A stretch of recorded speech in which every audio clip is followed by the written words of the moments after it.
अब यहाँनिर हेर्नुहोस् है,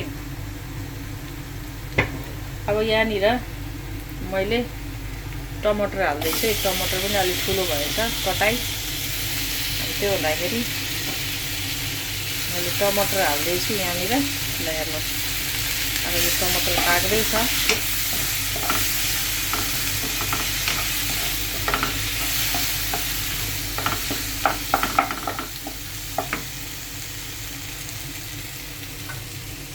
इजी के, एकदमै इजी यो माछा बनाउनमा।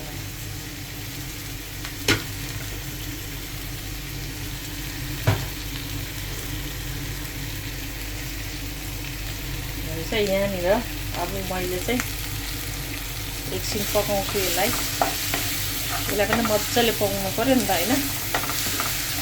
अब यसलाई चाहिँ मजाले पकाएर 3-4 मिनेट यसलाई पनि पकाउनु पर्ने हुन्छ।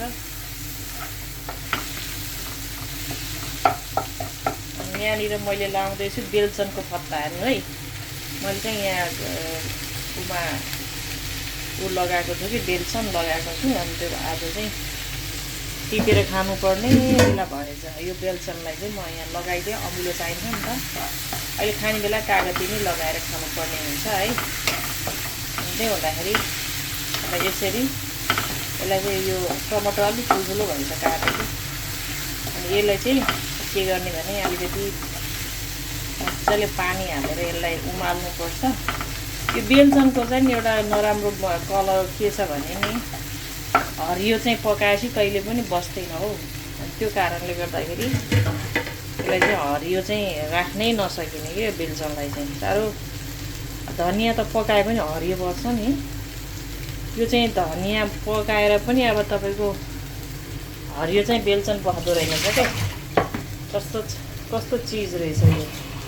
अनि त्यो हुँदाखेरि तपाईँहरूलाई म ग्रेभी, माछाको ग्रेभी है, आज हामी माछाको ग्रेभी बनाउँदैछौँ। साथीहरू कहाँबाट हेर्दै हुन्छ। अब यहाँ चाहिँ मैले पानी लगाउँछु है साथीहरू। यो अब यो पानी लगाएर ग्रेभी खाने भनेको त पानी त लाउनु पर्यो हैन। पानी लाउनु पर्यो।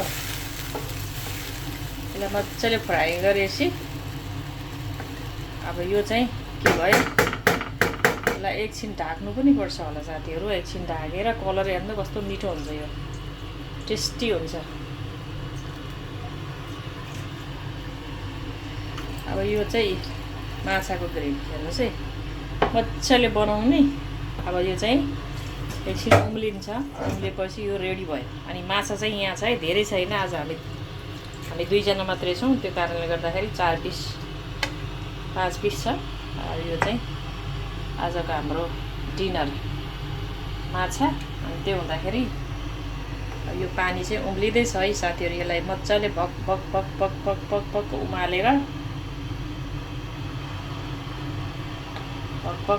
यसलाई चाहिँ हामीले के गर्ने, उमालेर अनि यो माछा यहाँ छ नि, माछा यो माछालाई टक्क यहाँ डुबाइदिने।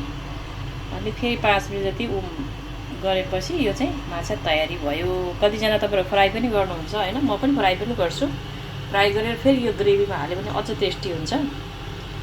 मैले चाहिँ आज यसरी बनाएको छु, इजी र सरल तरिका है। अनि यहाँनिर अलिकति ढक्कन पनि लगाइदिउँ है कराईमा। यो ढक्कन लगाएर एकछिन पाक्यो भने